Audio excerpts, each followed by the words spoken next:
জমিদারের মতো ফেলেছে।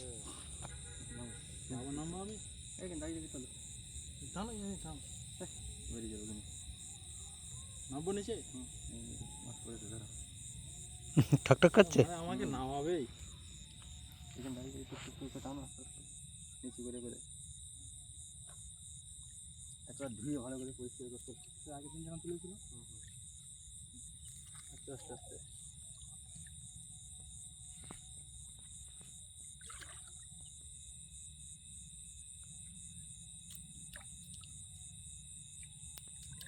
চোখ চলছে দেখ।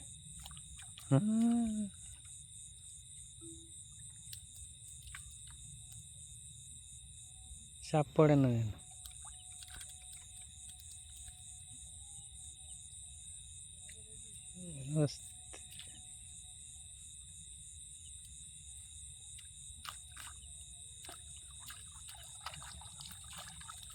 ভালো করে একটা পড়ে পড়ে বসে ওখানে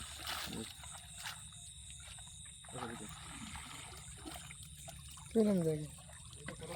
দূরে চলে গেল কি করে? থাকার কথা না তো। মোটর বালতি দিয়ে দেখলো তো।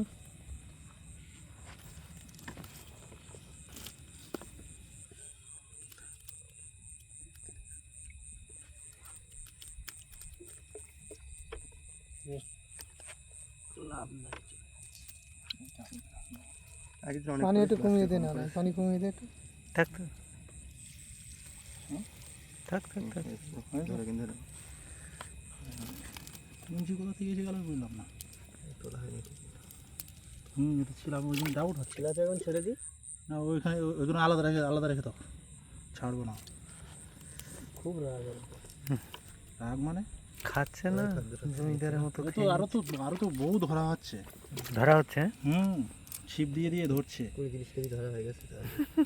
ফার্স্ট টাইমে বিথি দিয়ে ধরেছি। জালটা কিছু করে না, এই তো এখন মানে এটা লাভ হবে। স্যার মাছ কতটা হবে? এই গেলে 10 গ্রাম গিয়েছে স্যার। এইটা ছাড়াই দাও তো, আগে এইটা ছাড়াই দাও তো। সে মাছ ছাড়ানোর লোক। এইটা যতক্ষণ না ছাড়াবে ততক্ষণ জাল ছাড়াবে না। এই ভেঙে ফেলো তো, এখান থেকে ভেঙে ফেলো দাও। হ্যাঁ, মাঝখান থেকে ভাঙো। এইটার জন্য সময় চলে যাচ্ছে। আমি অনেকটা ছাড়িয়ে নিয়েছি। থেরাপি অনেক করেছে। কম পড়ে যেত থেকে অনেক একদিন অনেক মাছ পড়েছিল। মাছটা আগের দিন পরিমাণ অনেক ছিল, আজকে কঞ্চি পড়ে। আর সময় তো বেশিক্ষণ দেওয়া হয় না, আগের দিন 15-20 মিনিট মতো। 13 মিনিট পরে একজনে ছাড়াও, একজনে তুলে দেখ। ঠিক আছে, একজনে ছাড়াও।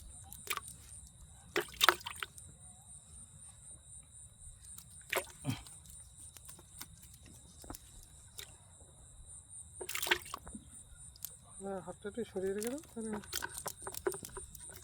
একটু ফোকাসটা বড় কর। বড় করে আছে। ছোটো থেকে মারিস। ওটা উঁচু করে মারো, উঁচু করে মারলে লাইট উঁচু করো। ও ওটা সরু হয়ে গেল। উঁচু করে মারো তাহলে, হ্যাঁ তাহলে জায়গাটা বড়। আমি চালু করে দেখি। আজকে তেলাপিয়া তো অনেকটাই পড়ে যায়। ব্ল্যাঙ্কার খেয়ে দেখো, ফুটবল হয়ে গেছে। ব্ল্যাঙ্কার আগের দিন কিন্তু এত তেলাপিয়া পড়িনি। শাঁখ চলে এসে এখনই আছে। এক সাঁজ হয়ে যাবে। খোলস দিয়েছে। খোলসে তো মাছ মরে গেছে। না, খোলস। এত সুন্দর মাছ মরে। থেকে আসছে এগুলো মাছ তো অনেক বড় বড় হয়। আমার তো কালকে মানে টেনশন বেঁধে গেছে। আমি এক তো কোয়ান্টিটি বুঝতে পারছি না, তাতেই মাছ ভাসতে যাচ্ছে 4-5টা দিন। দুয়ারে তোলে তা হাত উল্টে যাচ্ছে কি জান।